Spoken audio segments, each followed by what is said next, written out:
பாச பரிசு. சகோதரர் லியோ, உன் சகோதரர் பிரான்சிஸ் நற்சுக சமாதான வாழ்த்துக்களை தெரிவித்துக் கொள்கிறேன். என் அன்பு மகனே, ஒரு தாயை போல பேசுகிறேன். ஆண்டவராம் கடவுளை திருப்திப்படுத்தவும், அவரது அடிச்சுவடுகளை பின்பற்றவும், அவரது ஏழ்மையை வாழவும் எது உமக்கு சிறந்ததாக தோன்றுகிறதோ அதனை ஆண்டவராகிய கடவுளின் ஆசீரோடும் எனது அனுமதியோடும் செய்வீராக. சகோதரர் லியோவுக்கு எழுதிய மடல். இன்றைய சிந்தனை: நட்பு சாய்ந்து கொள்ள தோள் கொடுப்பது மட்டுமல்லாமல் அப்படி சாய்ந்து கொள்வதையே அவசியமற்றதாகவும் ஆக்குவதுமாகும்.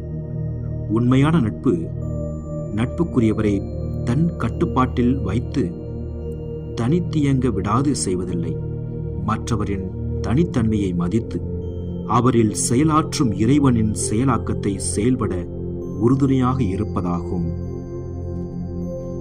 நண்பர்கள் நாம் விரும்புவதை செய்யும் கைப்பாவைகள் அல்ல, மாறாக இறைவனை திருப்திப்படுத்த கடமைப்பட்ட தனி மனிதர்கள் ஆவர்.